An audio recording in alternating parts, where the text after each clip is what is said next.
I don't think so. LeBron absolutely, Philly was on the table, but by the time Philly got in the room with Rich Paul, I've been told LeBron had already made his decision. He was going to Los Angeles. But Philly, they did make the medal stand, if you will. Yeah. They were in the final 3 teams that he was considering. Houston right on the outside there. Listen, LeBron knew, no matter if they got Kawhi or not, that he obviously knew Paul George wasn't going there when he signed. Paul George already re-signed. That this was not the best place to win this season. If LeBron wanted to be mercenary LeBron and sign a 1-year deal with Houston or with Philly and then potentially make another decision next year, do another short-term contract, there were places he could go that would be an easier path back to the NBA Finals and a more definite collection of talent around him for this season.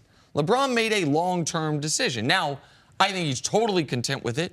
I think he's very confident they will be getting at least one additional all-star caliber player, most likely Kawhi Leonard.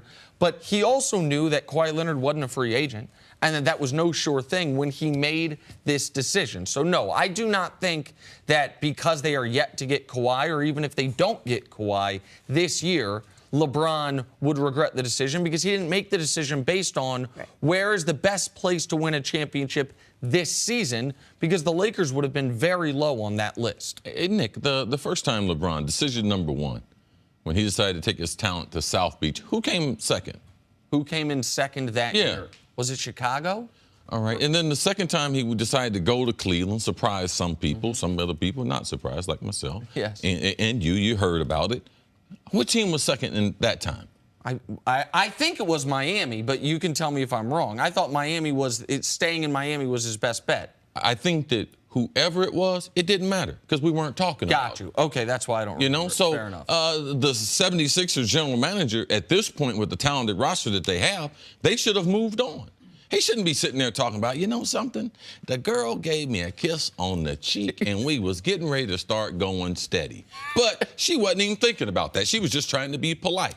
So I think it's really irrelevant who was second, who was third, and who was fourth. But is there anything to the fact that maybe the Sixers released this as just one final little way to sell it to someone like Kawhi? Hey, listen, LeBron almost came here, and nothing but the best for LeBron. He ended up going to the Lakers, but he almost came here. He was deciding, like, could that be a carrot that has been dangled? The guy didn't have anything else better to talk about. Kawhi has not shown any interest in trying to come to Philadelphia. They have been crystal clear as far as what their goals were. And when people tried to distort what his actual goals were, they reiterated, this is what we're trying to do. We're trying to go to Los Angeles. It don't have to be with the Lakers, but Los Angeles is our destination. And sidebar, there is no Paul George situation. There is no situation where Kawhi is going to be convinced after a year. So I don't see the value in the front office person releasing this information, and given that they don't have a general manager in place, like, it was going to be hard to land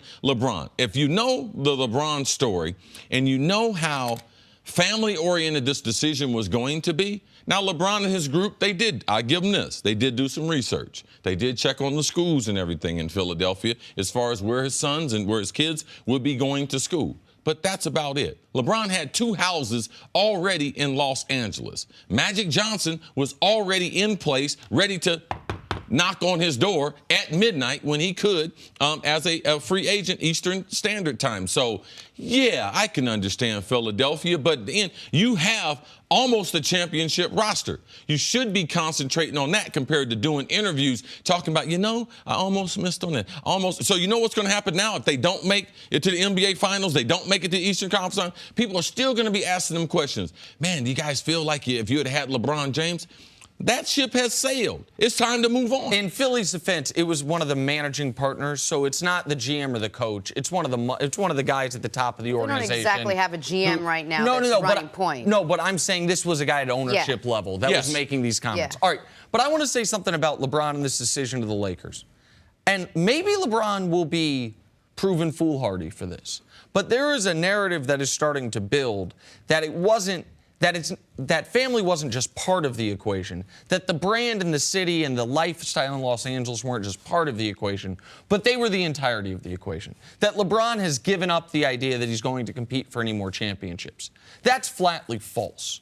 And listen, LeBron clearly believes that not only is he still the best player in the league, but that will remain the case for next year, the year after, likely the year after that.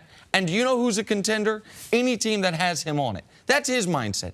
And that will maintain being the case for the next few seasons. And that even after those few seasons, he's got a couple more quality seasons left. Now, NBA history says it's almost impossible for that to be true. Right. But he believes that to be true. So the idea that he went to the Lakers and now has just decided winning titles is no longer going to be part of my story, he would say that is flatly false. Now, bodies betray guys, and Father Time, as everyone says, is undefeated eventually. But no one has a resume like LeBron going against Father Time year 15. He's already in unprecedented territory. Yes. He thinks he is going to extend that to triple unprecedented territory. Maybe he might be proven wrong. Maybe if mid-year 16 suffers an injury and you never see this version of LeBron again, you might say, he'd have been better off in Houston or Philly.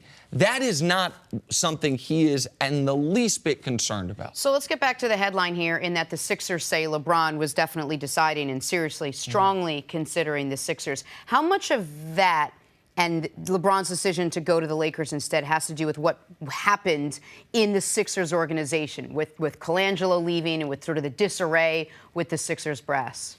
I don't believe that was the final thing, but I believe that when you're looking at a decision like this, it's part of the equation. Because when you don't know who the general manager is, and based on LeBron's past, you have to remember that having a strong general manager is a huge part to LeBron's success. Went to Miami under Pat Riley, success immediately. And a lot of the basketball decisions, like the things that LeBron got blamed for the last 4 years, he didn't get blamed for that in Miami. You know why? Strong general manager in Pat Riley. So not having a general manager, it does hurt your chances, but the weather, the motion picture, the movie industry. LeBron does a lot of strive for greatness hashtag, but he also talks about the James gang now. That means his wife, his daughter, the 2 sons. Now, they were definitely, which I have been persuaded to believe, that they wanted to be in Los Angeles. It was going to be hard for his sons to play basketball under LeBron's at his high school that he went to in the Akron area. So I'm not surprised at all that they decided Los Angeles. Also, when you have no general manager and you have Magic Johnson, there's a huge difference in doing that they would have to overcome. Here's the point there that I disagree with you. Magic is a trump card for a lot of things. I think if LeBron really wanted to go to Philadelphia, or if it was close, I think the general manager situation actually could have benefited Philly. Because he could have said, sometimes you get to pick your coach. You never get to pick your general manager. Because of the situation, the odd situation that their general manager is fired, not because of on-court failure, but because of nonsense off the court, and the guy LeBron trusts in David Griffin is still out there waiting for the perfect job. LeBron could have said, I'll come here, but you need to hire Griffin. And I believe they would have done that. So I don't think the Colangelo thing hurt the Sixers' chances. I think the Sixers were on the board, and then he made the decision, do I want to ever have to make another change in team? Do I want to ever have to make a decision 4.0? The Lakers are the team he's confident he'll never have to do that again with.